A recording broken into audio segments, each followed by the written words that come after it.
Como presidente de Nueva Economía Forum, tengo el placer de darles de nuevo la bienvenida al Fórum Europa en su tribuna mediterránea que organizamos con la colaboración de Asisa, Universidad Europea de Valencia y Bankia.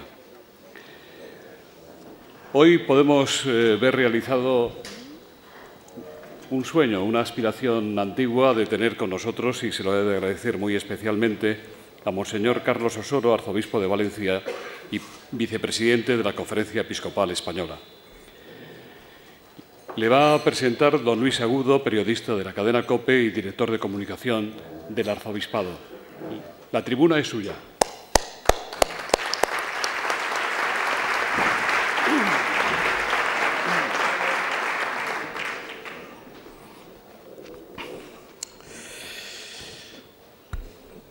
Bien, pues, querido señor arzobispo, querido señor presidente del Fórum, distinguidas autoridades, señores invitados, compañeros de los medios de comunicación y amigos todos. Me cabe el honor, en efecto, de cumplir el encargo de presentar a Monseñor Carlos Osoro en este relevante foro que tanto interés suscita en cada una de sus convocatorias, como he comentado antes al presidente. Es toda una osadía por mi parte, desde luego, intentar sintetizar, siquiera sea a grandes trazos, la vida y personalidad de don Carlos Osoro en 5 minutos. Tan imposible casi como intentar para él meter 24 horas en su agenda, porque siempre araña algunas horas del día siguiente. Como saben todos ustedes, nuestro arzobispo, don Carlos Osoro, es cántabro. Es de un pueblo del interior de Cantabria, de Castañeda. Allí nació el 16 de mayo de 1945, acaba de cumplir pues hace 2 semanas 69 años, y no fue hasta bien entrados los 20 cuando, siendo profesor de matemáticas y explicando para más señas una ecuación de 2º grado, pues sintió la llamada de Dios. Pocos días después ingresaba en el Seminario de Vocaciones Tardías en Salamanca y era ordenado sacerdote en Santander en 1973. Año convulso, el año 73, por muchos motivos, sobre todo en los núcleos industriales, como el que fue su primer destino, Torrelavega, ciudad cántabra industrial por excelencia, su primer destino parroquial, y allí don Carlos decide pedir incluso dispensa al obispo para dejar la vivienda parroquial y marcharse con saco de dormir a un piso que abre para acoger a jóvenes salidos de lo que eran los reformatorios entonces, que eran carne de cañón para la marginalidad. Crea ahí la Casa de los Muchachos, muchos de ellos encauzaron sus vidas ahí y aún hoy, siendo él arzobispo de Valencia y ellos ya padres de familia, acuden aquí a agradecerle pues aquella iniciativa y a recordar viejos tiempos. Luego vendrían diversas responsabilidades en la diócesis cántabra, responsabilidades pastorales, sobre todo 20 años como responsable de la pastoral vocacional, al frente del seminario, vicario general, deán de la catedral, y todo ello sin dejar de ser columnista semanal en la prensa cántabra. En 1997 cambió la vida de don Carlos. En 1997 San Juan Pablo II le confía la diócesis de Ourense, donde estuvo 5 años. En 2002 le nombra arzobispo de Oviedo y 7 años después, en enero del 2009, Benedicto XVI le elige para ser arzobispo de Valencia, la segunda diócesis más grande de España, después solo de la de Madrid, con 3 millones de habitantes, más de 600 parroquias, más de 800 sacerdotes, más de 4.000 religiosas y religiosos, una diócesis con una pujante universidad católica, más de 60 colegios parroquiales dependientes del arzobispado, pues todo ello, nada más y nada menos, le esperaba a don Carlos aquí en Valencia. Y lo más preciado, la Virgen de los Desamparados y San Vicente Mártir y San Vicente Ferrer como puntales de la fe. Bueno, y el Santo Cáliz de la Última Cena que veneramos en la catedral, nuestra más excelsa reliquia, y que nuestro arzobispo, nada más ser nombrado por el Papa, decidió incorporar a su escudo episcopal. Asume, pues, don Carlos esta diócesis, que había sido pastoreada en los últimos 17 años por el cardenal Agustín García Gasco, y se pone a trabajar y lanza ya su primer gran proyecto pastoral, una gran iniciativa evangelizadora de 4 años, que está ahora mismo concluyendo, y en el que se involucran directamente decenas y decenas de miles de personas en toda la diócesis. Me refiero al itinerario diocesano de renovación. En estos precisos momentos toca su fin y ya está preparando con el Consejo Episcopal y con los órganos de gobierno de la diócesis otra gran iniciativa evangelizadora para los próximos 3 años, el itinerario diocesano de evangelización. Moviliza don Carlos a los párrocos valencianos, a los que les pide cariñosamente disculpas porque dice que los traigo locos. Pero realmente, con estas y otras iniciativas evangelizadoras, hay faena, y faena grande. En Cuaresma, por ejemplo, salen todos los párrocos prácticamente 3 días fuera de sus parroquias para predicar en iglesias distintas. También realiza retiros de oración con los sacerdotes cada mes. En definitiva, bueno, pues que es un no parar. Hay algo en lo que pide especialmente ayuda siempre don Carlos, a los párrocos y a nosotros los laicos, los padres y madres de familia, y a lo que nos pide ayuda es porque hace falta sacerdotes para que intentemos que haya un caldo de cultivo propicio para las vocaciones. Valencia tiene que volver a ser tierra de seminaristas, y yo creo que no se extraña que incluso hasta hoy mismo Carlos hiciera algún llamamiento en ese sentido, pero sí que es verdad que cuando va por las parroquias, por las iglesias, en cualquier misa y de jóvenes, siempre hay una llamada a no desatender la llamada del Señor. Cuenta para ello con los seminarios mayor y menor, con el Centro de Orientación Vocacional Juan Pablo II, pero pide más ayuda porque dice a los párrocos que él quiere hablar por teléfono con los jóvenes que tengan esa vocación, que sientan esa vocación, y quiere hablar directamente con ellos. Como he dicho, don Carlos es profundo devoto de la Virgen de los Desamparados, a la que lleva también en la pantalla de su móvil. Acude a menudo a la Basílica a celebrar misa, y si ustedes quieren encontrarlo los sábados, los domingos por la tarde, en la Basílica está casi siempre confesando. Pero donde se siente como pez en el agua, nuestro arzobispo es entre los jóvenes. Les convoca a vigilias de oración el primer viernes de cada mes en la Basílica, y la Basílica se llena. El segundo viernes de cada mes en pueblos de la diócesis, y el pueblo, la parroquia, se llena. 3.000 de estos jóvenes se han comprometido a ser misioneros de la fe, es decir, a hablar una vez al mes de Jesucristo a otro joven alejado de la fe, en su ambiente laboral o de ocio, como se lo ha pedido don Carlos. Y un dato quizás menos conocido en este perfil humano, rápido para terminar. Le cuesta reprimir su vena artística, que la tiene también. Tan pronto está componiendo cantos espirituales para las vigilias de jóvenes, como dibuja ilustraciones para las cartulinas con las que guía sus catequesis. En definitiva, un hombre polifacético, hombre de fe, de servicio, convencido del diálogo y de la importancia de la escucha. Escucha a todo el mundo. Una necesidad esta, la de la escucha, que considera esencial, como nos dirá en su carta de esta semana dedicada a los medios de comunicación. Y a todo lo anterior habría que añadir, ya para terminar, ciertamente que don Carlos está en forma.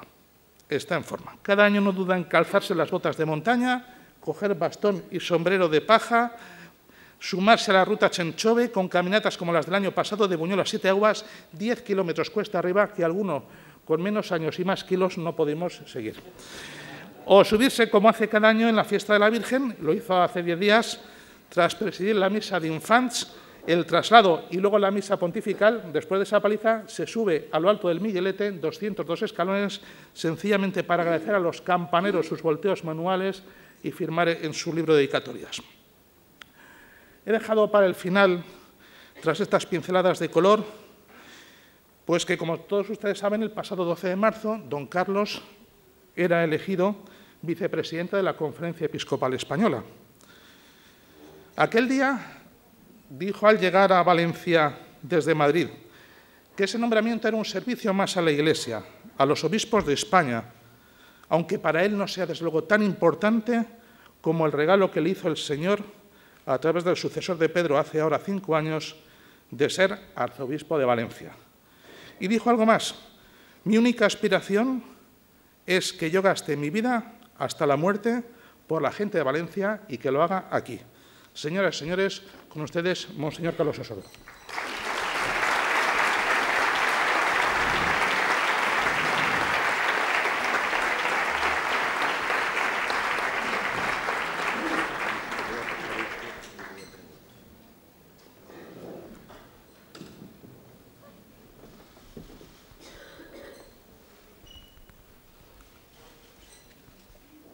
Muy buenos días a todos. Muchas gracias, don José Luis, presidente, por esta invitación que me ha hecho. Y muchas gracias a todos los que están aquí, autoridades. Permitidme que me dirija a la excelentísima señora alcaldesa de Valencia, que no la localizo ahora, pero estaba aquí. Está ahí. Muy bien. Y al señor presidente, al excelentísimo señor presidente de las Cortes Valencianas. Consejeros, demás autoridades, muchísimas gracias a todos por esta presencia. El retrato que ha hecho don Luis yo creo que es de otro, no sé si es el mío, pero me parece que es de otro. Yo soy un pobre hombre que con muy buena voluntad quiere hablaros desde lo más profundo del corazón. No sé otra cosa y me salen solamente estas palabras, aquellas que Pedro, el apóstol, cuando estaba alguien a la puerta pidiendo limosna, Pedro le dijo: ni oro ni plata tengo, lo que tengo es lo que te doy. Levántate, era un tullido, y anda. Pues yo quisiera hoy ser para vosotros eso. No tengo ninguna cosa especial, nada más que una profunda adhesión sincera en lo que yo puedo a nuestro Señor y una sincera adhesión que el Señor me hace tener hacia vosotros, queriendo de verdad regalar mi vida para que todos vosotros conozcáis aquello que de verdad hace feliz al ser humano y hace felices a los demás, por el servicio que provoca en servir sinceramente al otro. Yo voy a hablaros en los minutos que me han dado de algo que creo que es fundamental. Lo he titulado así: la presencia de Dios en la vida personal y en la historia no es una cuestión secundaria, es fundamental. Y voy a hablaros en primer lugar pues, de esta presencia que a mí me parece que es especialmente importante para nosotros en la vida humana. Tomemos en serio, lo he titulado, la dimensión religiosa de la vida humana. Tomémoslo en serio. Dios se la tomó en serio. Él se hizo hombre y vino a este mundo y tomó rostro humano. El Dios en quien creemos los cristianos es un Dios que tiene rostro humano. Y el ser humano sabe lo que es ser hombre porque es que Dios mismo se hizo hombre.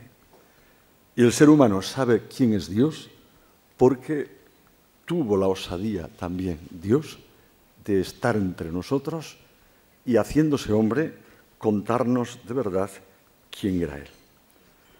Estamos asistiendo a una crisis general, ya que no solo es una crisis en el orden económico y en otros órdenes, los que parecen desencajados de los raíles por los que hasta ahora habían funcionado, sino hay otra crisis en el orden ético, cultural, religioso, a partir de los cuales tenían antes los hombres criterios, valores y fuerzas positivas para ordenar la existencia, tanto la individual como la colectiva.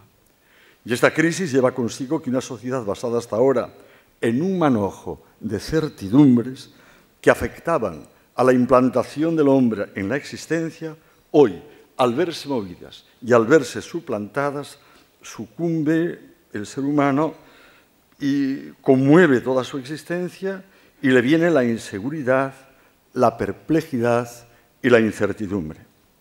Pero en ese sentido yo creo que habría que decir que tampoco tenemos que tener miedo. No por eso cualquier tiempo pasado fue mejor, porque entonces no creería yo en nuestro Señor.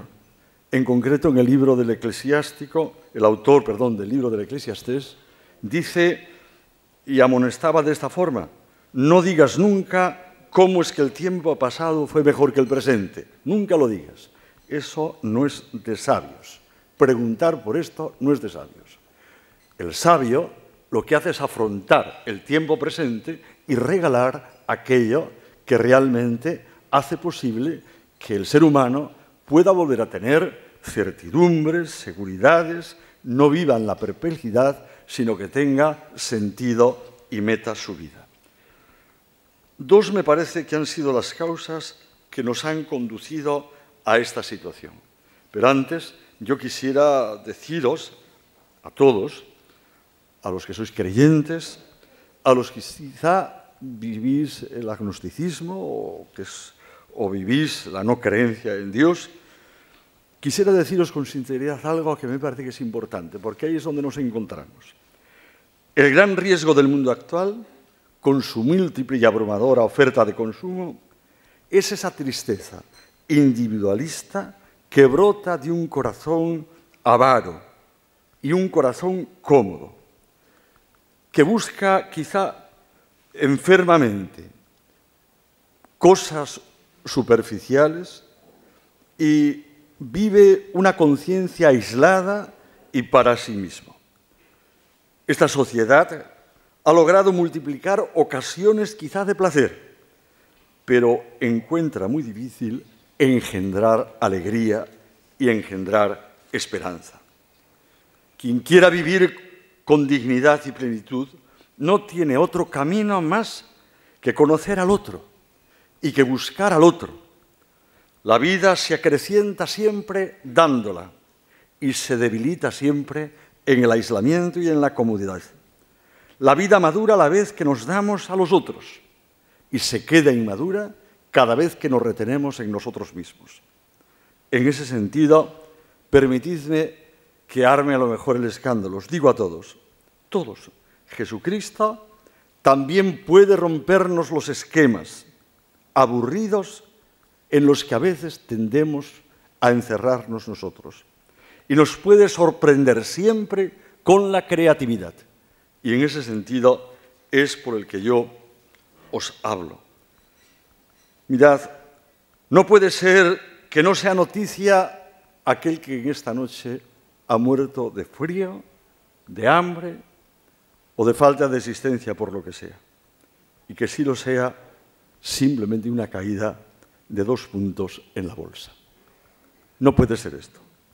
La cultura del bienestar nos anestesia a todos y perdemos la calma si el mercado ofrece algo que todavía no hemos comprado, mientras todas esas vidas truncadas por la falta de posibilidades nos parecen un mero espectáculo que de ninguna manera a lo mejor nos está alterando en lo más profundo del corazón. En ese sentido, el dinero, como nos decía el Papa Francisco hace muy poco tiempo, debe de servir y no gobernar. Yo os aseguro, en este sentido, que por supuesto amo a todos los hombres, a ricos y a pobres, pero tengo la obligación en nombre de Jesucristo de recordar que los que más tienen deben ayudar a los más pobres, respetarlos y potenciarlos con todas las consecuencias. Cuando una sociedad abandona en la periferia una parte de sí misma, no habrá programas políticos ni recursos policiales o de inteligencia que puedan asegurar indefinidamente la tranquilidad. Y no solo porque la iniquidad provoca la reacción violenta de los excluidos, sino porque el sistema social y económico es injusto en su raíz. Y en ese sentido, yo sí os pido que el Señor es el único que nos hace entender la ley del amor. Qué bueno es tener esta ley. Qué bueno es acogerla en nuestro corazón. Pidamos cuánto bien nos hace amarnos los unos a los otros en contra, además, de todo lo que estropee la dignidad de los demás. Os decía hace un instante que hay, a mi modo de ver, 2 causas que me parece que nos han conducido a la situación de perplejidad en estos momentos en nuestra vida. Por una parte, el fracaso de la revolución soñada. La primera causa del desfondamiento colectivo, en concreto de Europa, pero de este mundo entero, ha sido la desilusión sufrida por variadas generaciones ante el fracaso de ideologías que habían alimentado la esperanza del hombre en la mitad del siglo. Se trataba de la ideología de un avance imparable de la humanidad hacia 3 grandes objetivos: progreso, paz y justicia. progreso indefinido, paz perpetua, justicia universal. En esta voluntad de hacerse con el rumbo de la historia y llevándola en propia mano, redimir a la humanidad de la esclavitud, de la fatiga del trabajo humillante, de la inseguridad ante el futuro, se habían aliado corrientes de pensamientos muy diversas, desde la Ilustración a la mentalidad científico-técnica y al proyecto socialista marxista. De todos estos movimientos conjuntamente resultaba la convicción de que el hombre y este mundo, tal cual son suficientes para responder y colmar las aspiraciones humanas. Ciertamente, esto no ha sido así. Pero después hay otra causa, la posmodernidad que llamamos. ¿Qué entendemos? Es una palabra difícil, de difícil definición. En realidad, lo que significa es la ruptura con los ideales, valores y fines que habían determinado la cultura anterior, tan la premoderna como la moderna. Esos valores en realidad eran aquellos universos de sentido a partir de los cuales comprendíamos las cosas, la historia, el hombre y a Dios mismo. El hecho de que esos universos de realidad hayan desaparecido ha llevado a la depreciación y desvalorización de las realidades mismas sobre las que estaba edificada nuestra existencia. En ese sentido, el nihilismo, como lo decía Heidegger, lo ha definido de esta forma. Es ese proceso histórico por el cual el dominio de la suprasensible caduca y se vuelve nulo, con lo cual las cosas mismas pierden su valor y pierden su sentido. Lo suprasensible me refiero a lo que es trascendente.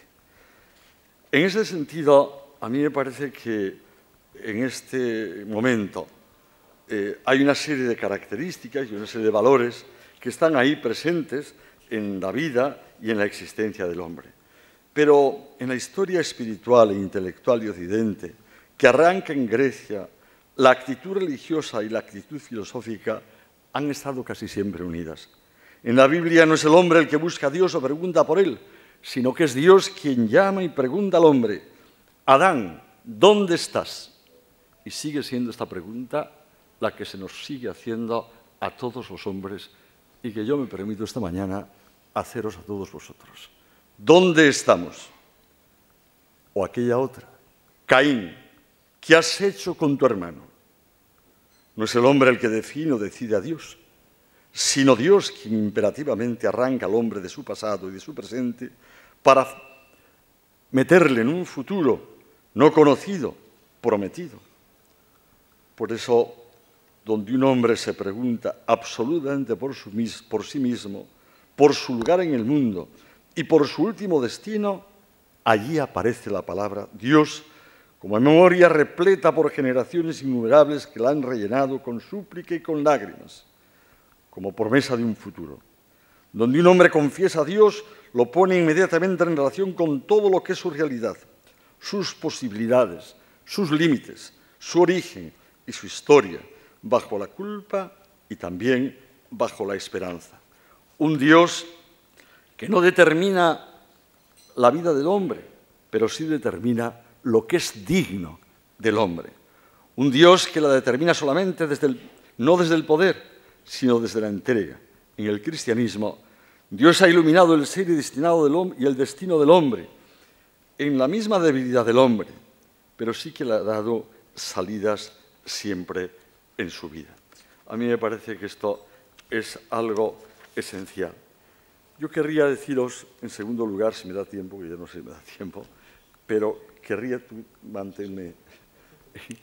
querría deciros que no es posible salir de una crisis y de crear un proyecto que yo he hecho con los jóvenes, la nueva ciudad, que este verano, si Dios quiere, empezaremos, saliendo por toda la archidiócesis de Valencia, jóvenes en grupo, con este proyecto creemos la nueva ciudad. Bueno, no podemos hacer esto, salir de la crisis, si escondemos a Dios en la vida personal y también en la vida pública. Si le marginamos, porque hoy existe una concepción, Dios en la sacristía.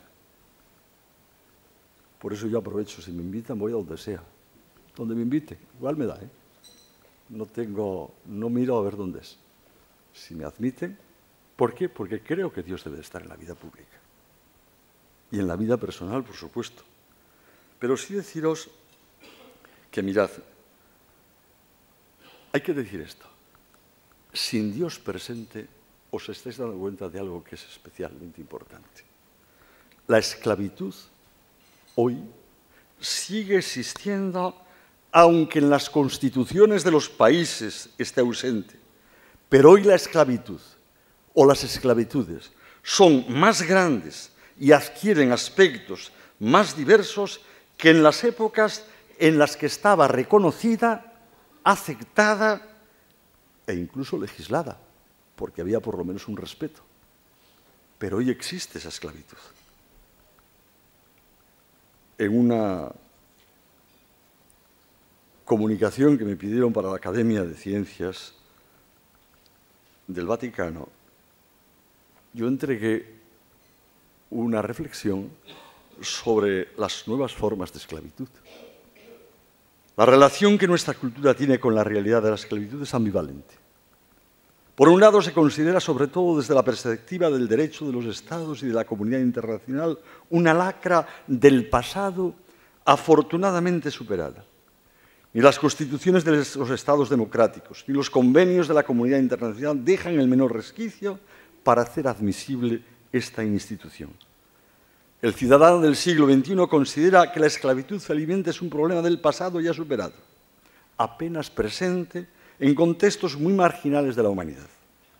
Por otro lado, las propias asociaciones internacionales de defensa de los derechos humanos, la doctrina social de la Iglesia y muy particularmente el magisterio del Papa Francisco, no dejan de advertirnos acerca de que este fenómeno, lejos de ser algo ya marginal y superado, mantiene una dramática vigencia y fuerza a reconocer que nuestra humanidad civilizada sigue teniendo en zonas subterráneas multitud de esclavos. Con voz profética, el Papa Francisco, en la exhortación apostólica Evangelii Gaudium, nos dice así: siempre me angustió la situación de los que son objeto de las diversas formas de trata de personas. Quisiera que se escuchara el grito de Dios preguntándonos a todos: ¿dónde está tu hermano? ¿Dónde está tu hermano esclavo? ¿Dónde está ese que estás matando cada día en lugares diversos? En la red de prostitución, en los niños que utilizas para la mendicidad, en aquel que tiene que trabajar a escondidas. No nos hagamos los distraídos. Hay complicidad, dice el Papa. La pregunta es para todos. En nuestros lugares está instalada la esclavitud. ¿Cómo se puede explicar esta contraposición? La respuesta a esta pregunta puede encontrarse en el doble sentido que puede tener el concepto de esclavitud. Si se toma en su sentido histórico-jurídico el lamentable fenómeno del comercio de esclavos, durante los siglos fue admitido en el derecho internacional. Hoy es tajantemente prohibido y perseguido en el mundo occidental. Pero detenerse en este estado resulta una autocomplacencia inadmisible. No nos hagamos los distraídos. Así nos decía el Papa Francisco. Y todos nosotros podemos preguntarnos, ¿distraídos de qué? Y aquí viene el sentido que hoy exige una correcta comprensión de la esclavitud. Hoy hay un problema antropológico de fondo, de relación del ser humano con los demás y de relación consigo mismo. La esclavitud es un problema antropológico, por así decir, el reverso que revite al ser humano como ser esencialmente digno en sí mismo, vinculado con los demás y con una indudable capacidad de autoeducarse. Si analizamos su dignidad, los vínculos que establece y cómo se autoeduca a través de ellos, descubriremos las raíces nuevas de la esclavitud. La dignidad del ser humano es el lugar de encuentro que toda la humanidad buscó tras la desgarradora guerra de la Segunda Guerra Mundial, con el genocidio nazi y el arrojo de bombas mundiales en Hiroshima y Nagasaki. Como han expresado algunos filósofos del derecho, la comprensión cultural de los derechos humanos significa un modo de proceder en que cada ser humano ha pasado a ser un lugar de plenitud humana, con unos derechos que le sitúan en un absoluto moral. Pero, sin embargo, hemos visto que el despertar de nuestra conciencia nos remite a vínculos constituyentes. Si Dios no existe,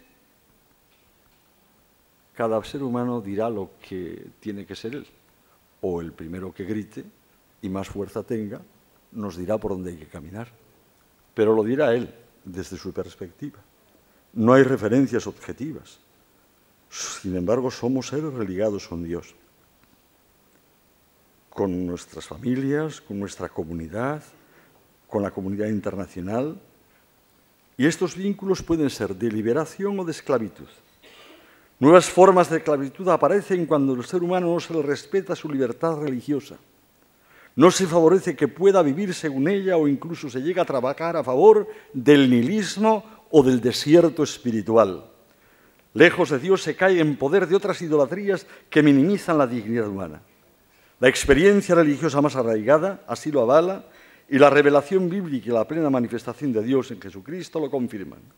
El vacío existencial, las adicciones de todo tipo que hoy existen en nuestra sociedad, los suicidios, las autoagresiones, la propensión hacia la pérdida del equilibrio emocional, son caldo de cultivo hacia nuevos modos de vivir la esclavitud que están presentes en la vida y en la historia de los hombres. La misma pérdida del sentido de la familia genera nuevos modos de esclavitud, especialmente en lo que se refiere a la educación del deseo. La familia es el lugar donde se acoge el don de la vida y los efectos más profundos se educan en torno a esta realidad.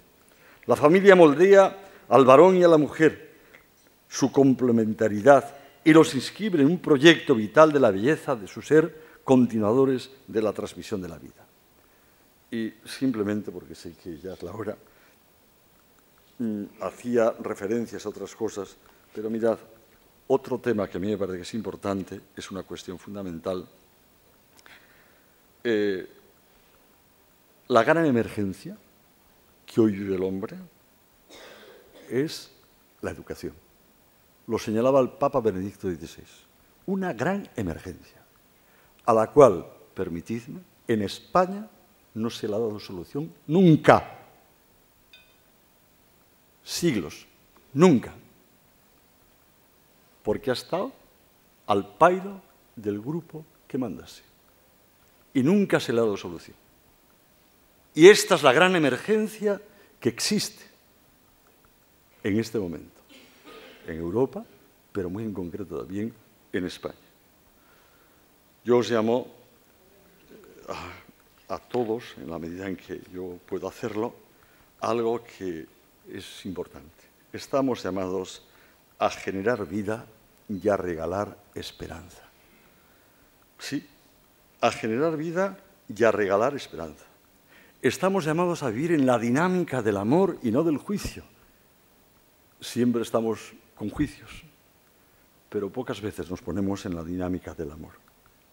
La dinámica del amor nace en un lugar precioso en el Evangelio, que es en aquella parábola del buen samaritano, que cuando encuentra a uno tirado no se pone a buscar culpables, porque eso entretiene, pero no arregla al pobre que está tirado. La dinámica del amor se acerca al que está tirado en el suelo medio muerto, le cura en lo que él puede y en lo que tiene con el aceite y el vino que él tiene para echárselo en sus heridas, le presta su cabalgadura y lo lleva al lugar donde lo pueden curar. Esta dinámica del amor es la que yo invito a esta sociedad y en concreto ahora vosotros a que la asumamos. Y dejemos la del juicio, porque el amor supera siempre al juicio, da sentido y da profundidad al ser humano. Perdón los minutos que me he pasado. Gracias.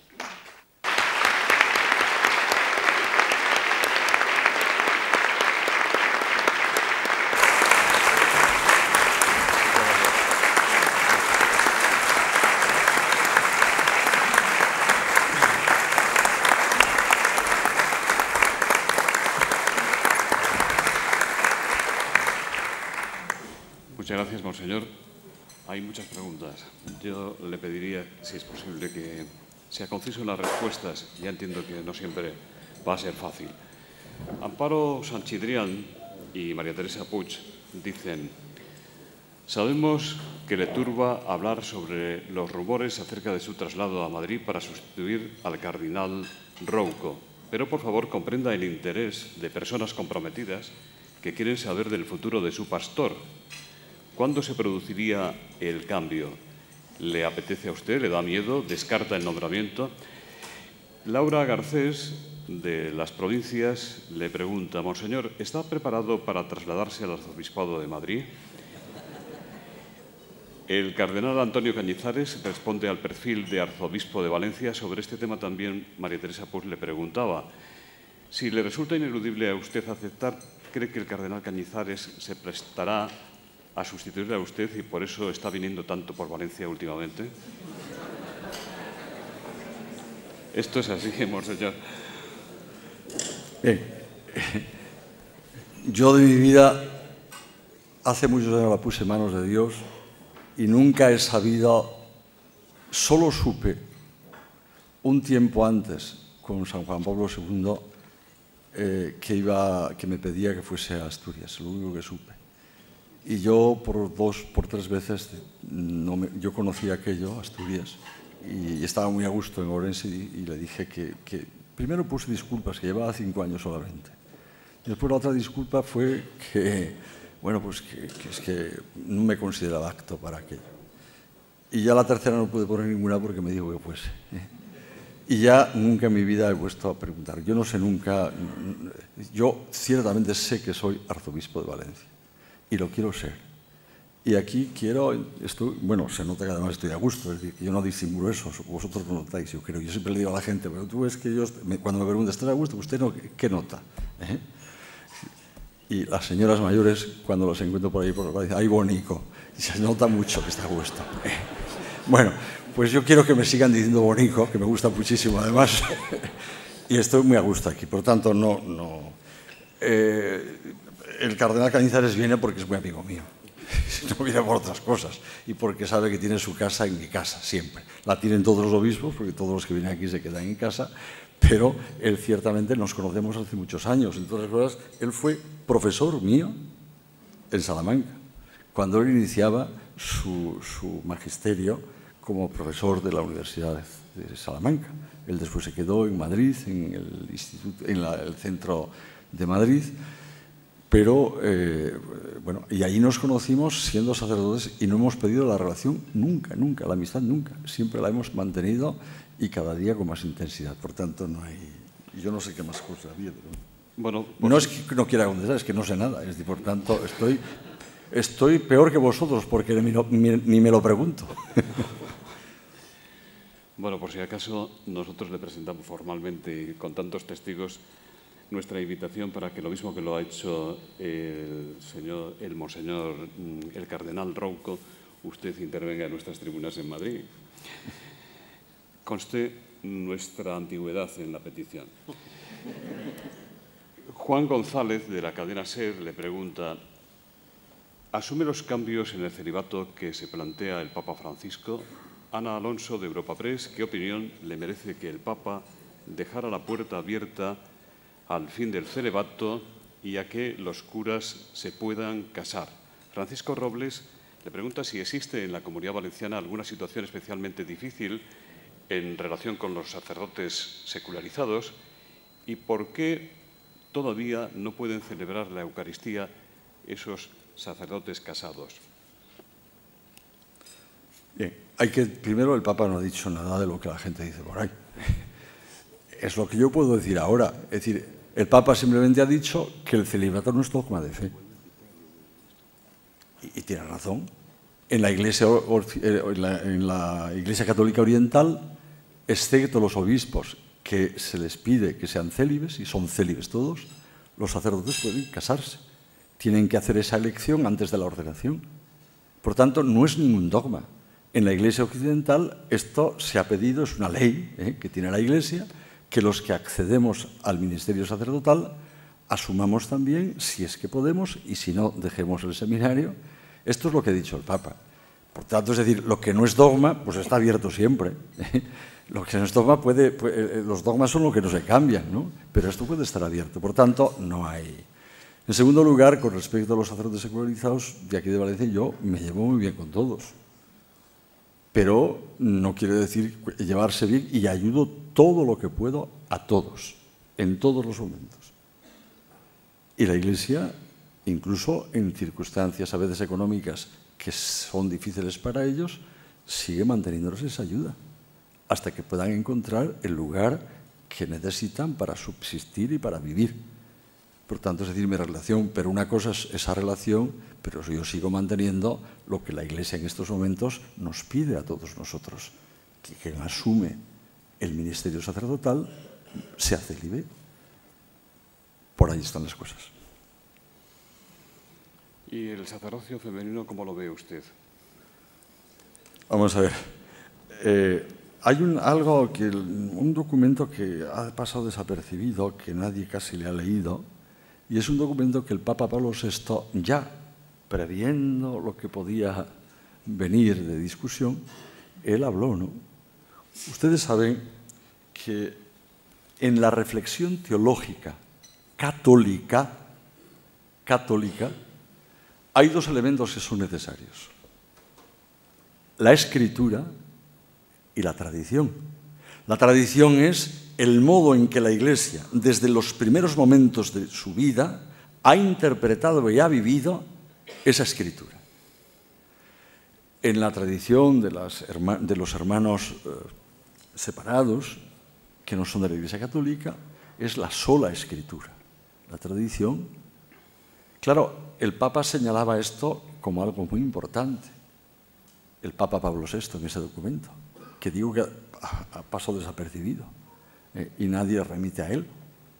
Y es que en la Iglesia católica nosotros, es verdad que la Escritura no dice nada si el hombre o la mujer, pero lo que sí dice es que desde los primeros momentos de la Iglesia, y ya con el Señor, eligió a hombres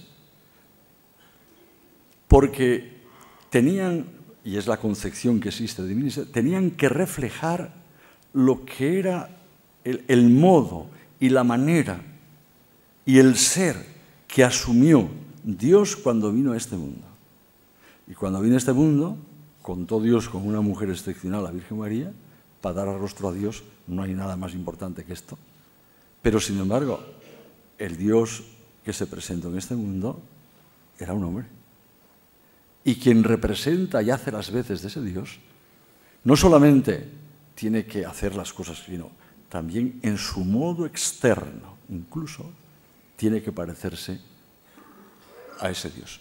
En ese sentido, escritura y tradición en la Iglesia católica son fundamentales.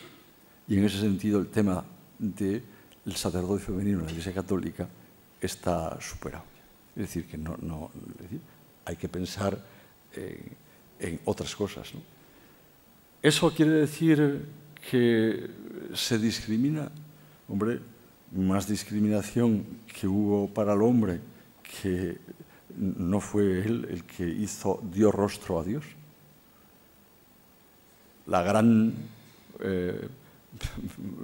Lo grande de este mundo ha sido que precisamente para Dios hacerse hombre y tomar rostro humano, fue una mujer con la que contó Dios.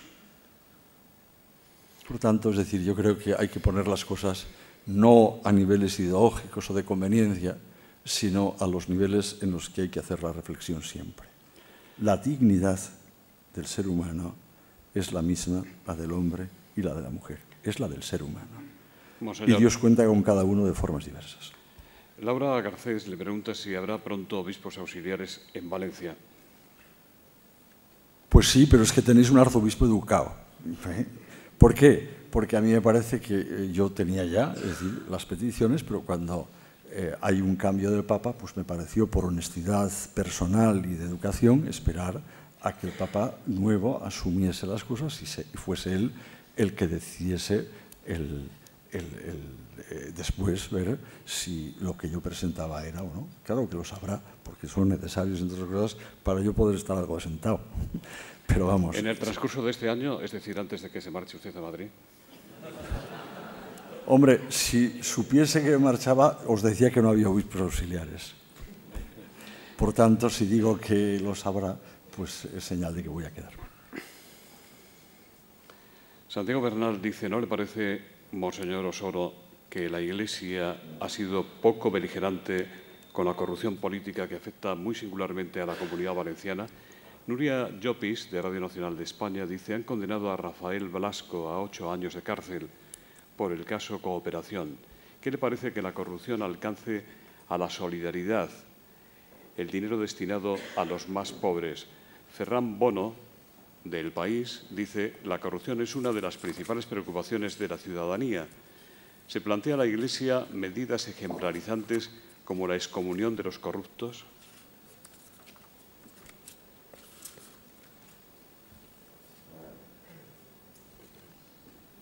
Juan 23, San Juan 23, en la apertura del Concilio Vaticano II, en el discurso de apertura, dijo algo precioso. Y es que nos invitó a todos a que la Iglesia abriese las puertas y comenzase, y la Iglesia, él decía en ese discurso, aunque había habido momentos en que había vivido severidad con respecto a diversas situaciones, era un momento en que la Iglesia tenía que asumir el atributo más bello y más hermoso de Dios, del Dios cristiano, que es la misericordia. Ese atributo que después el Papa Juan Pablo II nos ha entregado en una encíclica Divis Misericordia. Y ese atributo que el Papa Juan Pablo II ha resaltado cuando el segundo domingo de Pascua nos habla de que tenemos que celebrar la fiesta de la Divina Misericordia. No entremos en la dinámica del juicio. Yo quiero ser arzobispo entrando en la dinámica del amor. Y yo cambio a los demás queriéndoles.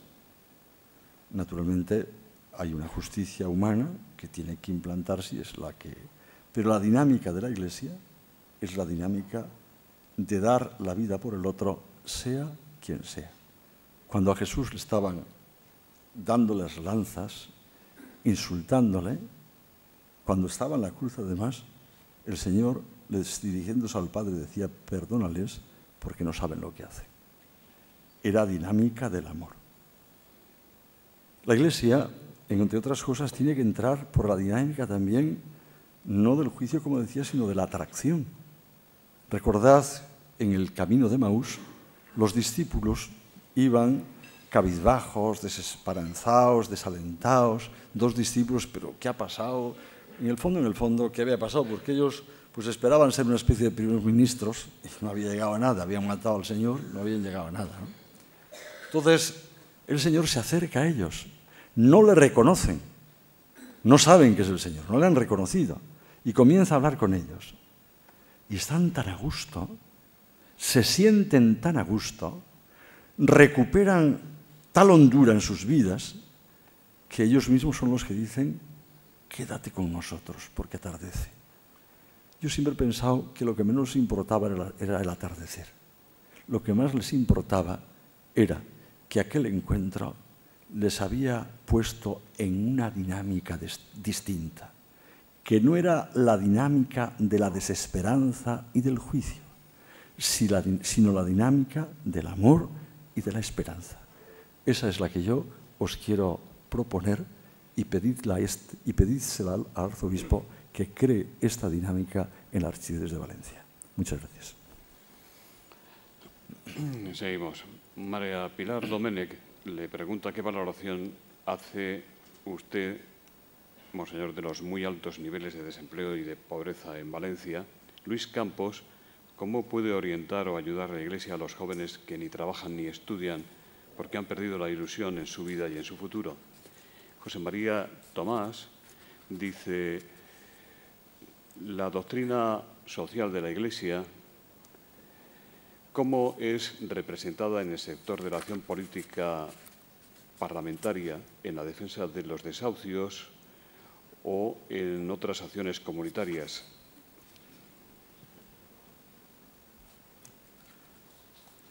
Vamos a ver, el Papa Francisco nos ha invitado a todos en la exhortación apostólica Evangelii Gaudium a salir, a que la Iglesia esté en salida. Él hace esa imagen preciosa, ¿no? Por lo menos dejemos las puertas de las iglesias abiertas. Porque si no salimos los cristianos, por lo menos dejemos salir al Señor. y dejemos que pueda entrar otra gente. Evangelizar, sabéis vosotros, que es hacer presente el reino de Dios. ¿Y qué significa esto? Entrar en esa dinámica de los más pobres, de los que más necesitan, de los más desamparados, de los más desilusionados, en la dinámica de acogerles y de darles salida.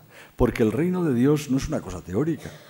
El reino de Dios es crear, pues esos, los cristianos tenemos esa misión, anticipar ese reino, creando, pues eso, amor, justicia, verdad, paz, construcción, trabajo, dignidad de la persona, luchar por todo eso. Por lo tanto, el Evangelio no es algo abstracto. El Evangelio y la evangelización es hacer presente en el mundo el reino de Dios. Nuestra respuesta de amor a los demás no debería desentenderse de una suma de pequeños gestos personales dirigidos a individuos necesitados, que podría constituir una especie de caridad a la carta. Una serie de acciones a tranquilizar la propia conciencia. No. Se trata de buscar siempre, de implantar el reino de Dios y su justicia. Siempre. Y de dar salidas a todo ser humano. Y este empeño es el que tenemos que tener, o al que os invito a que tengamos todos. La Iglesia no tiene el monopolio de una interpretación de la realidad social, ni una propuesta de soluciones a problemas que pueden tener los hombres hoy en estos momentos, pero sí tiene un modo de entender al ser humano y un modo también de servir al ser humano. Y esta es la propuesta que hace la Iglesia para los jóvenes, para los más pobres, para los más que están más tirados, y es la propuesta que estamos intentando hacer todos nosotros. En la Archidiócesis de Valencia, los colegios diocesanos, por ejemplo, están en los lugares más sencillos y más pobres. Están en los barrios.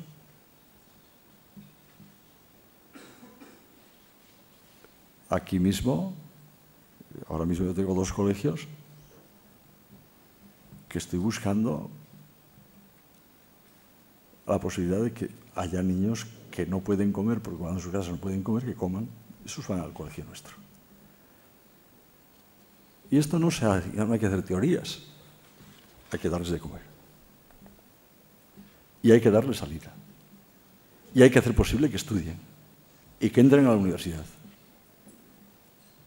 Y esto la Iglesia, en la sencillez y en la humildad, y la Iglesia no soy yo, somos todos. Hay mucha gente que está implicada en esto. Están dando salidas. Por eso, yo creo que no demos discursos teóricos, sino aproximemos la vida nuestra a dar soluciones a aquello que está en estos momentos y que es doloroso para todos. Pensar, por ejemplo, que en España haya cantidad de jóvenes que preparadísimos, que se tienen que pasar a otros lugares, porque, bueno, vamos a ver qué es lo que podemos hacer entre todos. Y esto no se hace solamente con discursos, se hace haciendo opciones determinadas. Recuerdo yo que en la Universidad Católica un día yo a los profesores les pedí, en un proyecto que llamé yo Economía de Comunión, les dije, no os pido dinero, os pido horas que me deis para preparar a la gente. No dinero, horas. Y hay gente que las da. César Brosel le pregunta, Monseñor, ¿le parece suficiente la movilización de los católicos frente al lacerante caso de las niñas católicas esclavizadas en Nigeria y respecto también a las malditas barreras que en Ceuta y Melilla pretenden impedir la entrada de migrantes? Yo creo que la Iglesia Católica tiene sus posiciones y hace lo que puede hacer, pero también es verdad que tiene que haber una regulación. Por una parte, con respecto a los emigrantes, tiene que haber una regulación que tienen que hacer los que están dirigiendo en estos momentos los políticos, ¿no? Tienen que ver esas situaciones, ¿no? Bueno, la Iglesia Católica ahí está presente. ¿Quién está atendiendo precisamente a todos los emigrantes cuando salen. ¿Quién está atendiendo a Yadmin, a Josué, a Margaret? ¿Quién le está atendiendo? Hablo de gente que yo conozco. Es decir, bueno, yo creo que es verdad que hay que dar soluciones legales a todas estas situaciones, pero hagamos una movilización interior del corazón nuestro. Porque muchas veces, cuando ante situaciones estamos teorizando, hagamos una movilización grande. Yo os invito a que leáis mi carta de esta semana, esa carta pastoral que yo escribo todas las semanas, con motivo de la Jornada Mundial de los Medios de Comunicación Social.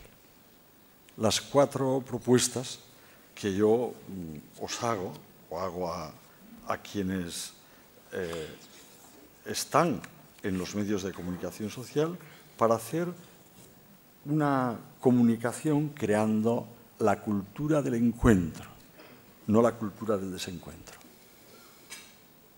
Una cultura del encuentro, de la cual el Papa Francisco nos está hablando permanentemente, y yo, desde hace 3 años, os vengo hablando en mis cartas. La cultura del encuentro, que no es la del descarte. Y eso requiere formación, participación, encuentro, estar presentes en la historia, escuchar a todos, siendo testigos de una visión del hombre, no de cualquier visión del hombre, de una visión del hombre, y requiere también un diálogo que comienza con esta pregunta: ¿quién es mi prójimo?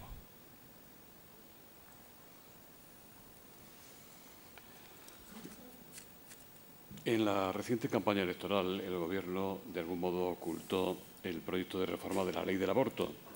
Y Eusebio Marzal le pregunta si teme usted que ante las elecciones autonómicas, municipales y generales del año próximo, esta reforma se aparque definitivamente y no vaya adelante.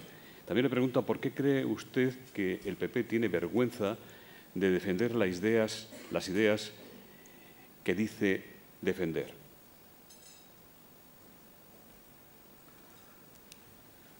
Yo creo que hay un compromiso de esa ley que se realizará. La ley del aborto, hay un compromiso que supongo que se llevará a cabo. No creo que se retire por las elecciones, supongo yo. Por otra parte, como podéis comprender, pues yo siempre defenderé la vida. A mí me impresionó muchísimo, muchísimo. Pero mirad, hay que defender siempre todas estas cosas haciendo proposiciones positivas. Recuerdo un día que hubo una presentación de un libro sobre la discapacidad en la Universidad Católica, de un hombre excepcional, fue alumno mío, Tomás Castillo, que presentó el proyecto necesario en España, en el Congreso, sobre la ley de discapacidad. Y en esa presentación, él quiso que estuviesen allí un chico y una chica discapacitados, y que hablasen. Recuerdo que la chica, que lo hizo con una belleza extraordinaria, ella comenzó diciendo, bueno, discapacitados más o menos, y más tarde o más temprano lo vamos a ser todos. Y yo agradezco que yo nací discapacitada, pero agradezco mucho a mis padres que contasen conmigo y que lo poco o lo mucho con lo que yo había nacido lo progresasen tanto que hoy pueda estar hablando con ustedes y pueda decirles a mis padres gracias, y a ustedes también gracias por permitirme hablar aquí. Yo dije, esta es la mejor defensa del aborto, o la mejor lucha contra el aborto. Antonio Sánchez le pregunta cómo valora, Monseñor, el auge y la importancia que tienen en Valencia movimientos de seglares como el Camino de Kiko Argüello, el Opus Dei o los equipos de Nuestra Señora. ¿Los considera demasiado cerrados? ¿Deberían abrirse menos, ser menos endogámicos, como se pide desde algunos medios de la propia Iglesia? yo creo que son una gracia de Dios. Yo no soy nada, he sido siempre cura de San Pedro, que digo yo, no tengo ninguna pertenencia de ningún tipo. Pero es una gracia de Dios estos movimientos. Vamos, movimientos no son movimientos todos. Por una parte, uno de ellos es un modo de espiritualidad vivida y comprometida, otro es un itinerario catequético y de formación, y otro, por supuesto, es verdad que es un movimiento de espiritualidad matrimonial, pero me parece que son bellísimos todos, ¿no? Y ahí está la riqueza de la Iglesia.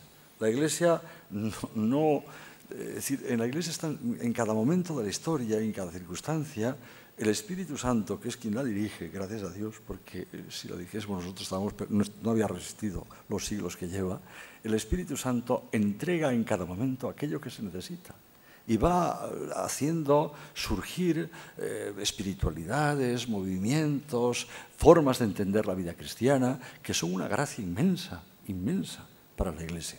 Y por supuesto, para mí son necesarios. Y siempre los he acogido de todo corazón, siempre, siempre. Y cuando he tenido que decir algo, porque no me gustaba, lo he dicho también. Tengo esa libertad, gracias a Dios. Pues vamos a finalizar ya con esta pregunta de Luis Civera. ¿Le preocupa el futuro de los centros de enseñanza concertada en la Comunidad Valenciana? ¿Está amenazada por los recortes que viene aplicando la Generalitat y por las limitaciones que tienen las familias para ayudar a financiar complementariamente la actividad de los centros, incluidos los comedores? Por cierto, como está aquí la consellera de Educación, puede aprovechar para pedirle cosas. A mí siempre me ha preocupado, pero antes de ser cura yo, defendí públicamente que era una palabra que traicionaba la dignidad del ser humano hablar de enseñanza pública y privada. Porque toda enseñanza es pública. Y es una traición a la dignidad. Y eso hay que decirlo. Toda la enseñanza es pública.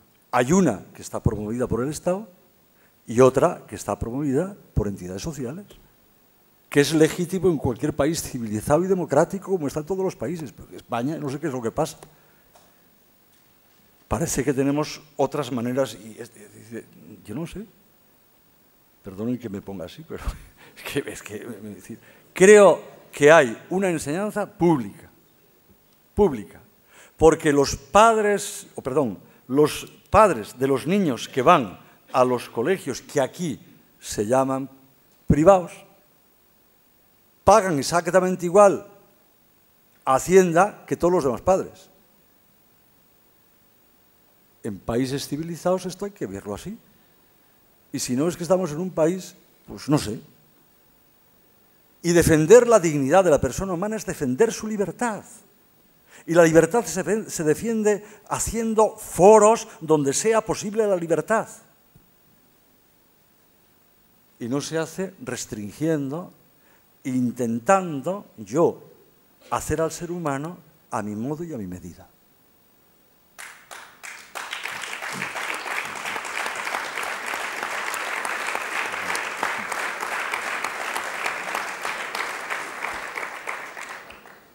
En nombre de la Universidad Europea de Valencia, de Bankia y de Asisa, el delegado regional de esta entidad, el doctor Javier Gómez Ferrer, va a despedir el acto.